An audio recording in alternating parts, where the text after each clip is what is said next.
Bonjour à tous, aujourd'hui on se retrouve, alors qu'on ne s'est pas perdu.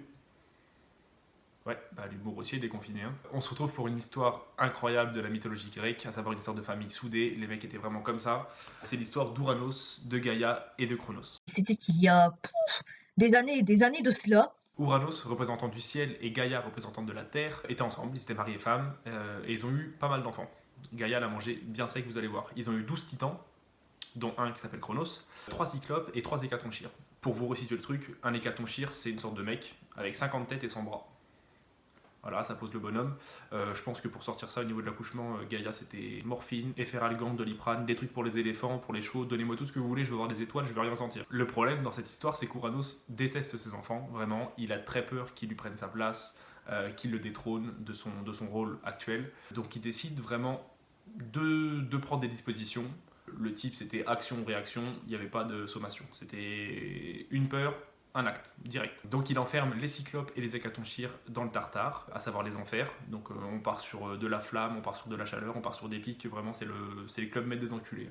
Autant vous dire que pour Ouranos, l'amour paternel, c'est vraiment une notion très abstraite. Le type était parti pisser pendant les cours qui étaient dédiés à ça. Le problème, c'est qu'avec avec ces actes et avec cet enfermement de ses enfants, Ouranos déclenche un petit peu la colère de Gaïa, sa femme, qui se dit bon, j'en ai un petit peu ras-le-bol de souffrir à accoucher d'hécatonchires et de titans pour qu'il les envoie aux enfers. Elle en a un petit peu marre. Chronos, donc un des 12 titans, trouve que son père abuse un petit peu également quand même. Il se dit bon, il envoie mes frères et sœurs aux enfers, c'est moyen cool.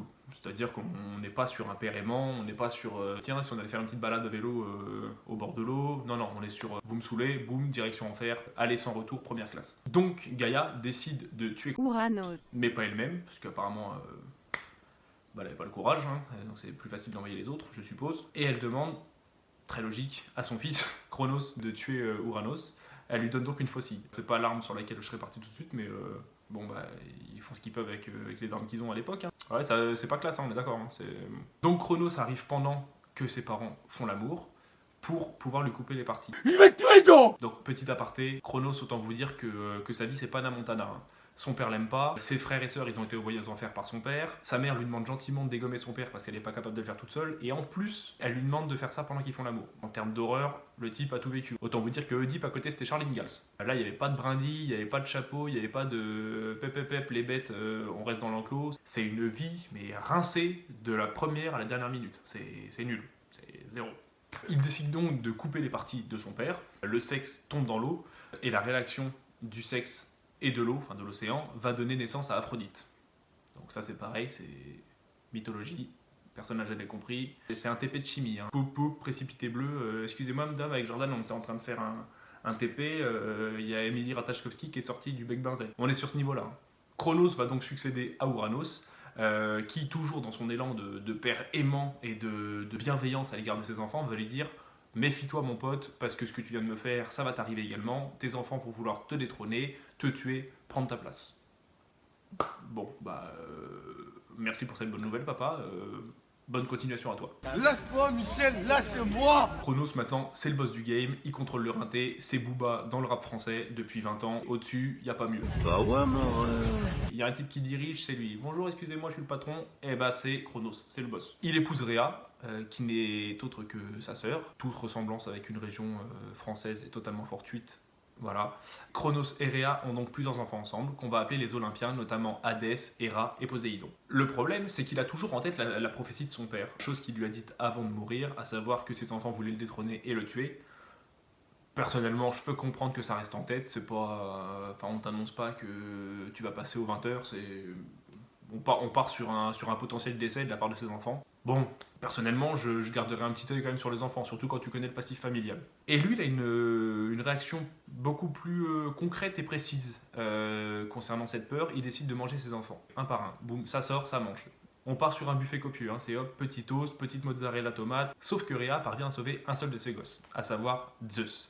Elle décide de le planquer toute son enfance sur une montagne qu'on appelle le mont Ida. Il va être élevé par des chèvres. Ah bah je vous l'ai dit, hein, l'amour parental c'est pas la préoccupation principale de cette histoire. C'est hop, tu vas rester là tranquillement planqué sans tes parents, sans tes frères et sœurs, et c'est des chefs qui vont t'élever. C'est honteux. Voilà, on part sur un petit plateau du Larzac avec des moutons, des chèvres. En fait c'est le Mowgli en plus classe, c'est le Mowgli des dieux. Sauf que Zeus pendant toutes ces années il a pris un petit peu le seum. On peut le comprendre, parce que bon, son père voulait le tuer, sa mère l'a abandonné avec des chefs sur une montagne, et ses frères et sœurs se faisaient bouffer comme des apéricubes. À un moment donné, merde quoi. Genre, qui a une vie pire que la mienne quoi. Vraiment. Donc forcément, à un moment donné, il dit stop, j'en ai ras le bol. J'apprécie à moitié, franchement, ce qui vient de se passer là. La colère est montée et il décide de se venger de son père. Donc pour sa vengeance, il décide de revenir auprès de son père et de sa mère en tant que serviteur de son père, qui à l'époque était toujours le king des dieux, et il décide de lui donner un puissant vomitif pour faire régurgiter tous ses frères et sœurs. Et effectivement, c'est ce qui se passe, Cronos régurgite un à un tous ses frères et sœurs. Apparemment, la digestion, ça prenait 58 ans dans la mythologie grecque, il n'y avait pas de... Ouf, je suis un peu ballonné, non, c'est 58 piges, hein. C'est-à-dire que tu manges, t'expulses 58 ans plus tard. Et tout ça, c'est le début de la titanomachie, puisque les titans vont se battre avec Cronos contre ses enfants, les Olympiens. Et pendant cette guerre, Zeus décide de libérer les enfers, les hécatonchires et les cyclopes pour garder un œil sur la situation. Cyclope, œil, un œil... Non, mais en rapport avec le fait que les cyclopes ils ont un seul œil quoi. Ouais, c'est marrant. Ouais. Et donc tout ça, ça donne une giga baston pendant 10 ans entre Cronos et ses frères et le côté de Zeus qui lui du coup sera aidé par les cyclopes, par les hécatonchires, par ses frères et sœurs qui ont été régurgités par Cronos, ainsi que par certaines divinités, notamment Bia, Kratos et Nike. Zeus remporte cette victoire au bout d'une dizaine d'années. Il est donc le patron suprême de tous les dieux et de ce qui se faisait en termes de mythologie, quoi. On part donc sur le roi de la mythologie, on part sur le Cador, quoi. Et vu qu'il est le patron, c'est lui qui distribue les CDI. Donc le ciel, c'est pour lui-même, le type avait un boulard comme ça. La terre, c'est pour Hadès, et la flottasse, c'est pour son ami Poséidon. Donc le type, clairement, il pouvait lui donner tout ce qu'il voulait, il lui a filé la flotte. Donc là, on part sur une considération négative, le type lui file la flottasse, ça part sur de l'anguille, ça part sur du petit bateau, ça part sur de la vaisselle, clairement, il y a de quoi se remettre en question. Je suis une éponge. On part sur un truc qui est clairement le moins bien des trois. Il décide donc d'enfermer tous les titans qui sont battus contre lui aux enfers. Donc lui, clairement, il n'y a pas de sommation, le type, c'est pas l'abbé Pierre, c'est si t'as été aperçu une seconde sur le champ de bataille, tu prends la sauce. C'est hop, voilà, le tartare, c'est juste par là, tu prends à gauche à la première, et merci pour ta participation.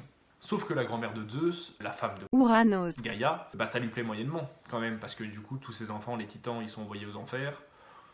Bon, déjà que sa vie a pas été facile, elle en a un petit peu marre. Donc elle décide de créer ce qu'on appelle les géants, bah pour se battre un petit peu, pour se rebeller contre ça. Ouais, t'es bien renseigné toi. Mais encore une fois, Gaïa, c'est la défaite, elle et les géants, c'est encore une belle défaite. La victoire, c'est pas son problème. Excusez-moi, vous voulez gagner? Non, la défaite, c'est par là. Très bien, je vais prendre le chemin. Nul, Germain, nul. Et du coup, Zeus devient et officialise sa place de numéro 1 mondial. Zeus, c'est Roger Federer pendant les années 2000. Il n'y a pas un type qui le prend. Donc voilà, c'est tout pour cette première vidéo et cette histoire de mythologie grecque, de famille aimante, de pères qui appréciaient beaucoup ses enfants, de frères et sœurs qui étaient très cool les uns vers les autres. Je vous retrouve très vite pour une nouvelle vidéo. Enfin, si celle-ci passe le test de pilote, évidemment. Je vous embrasse et à très vite.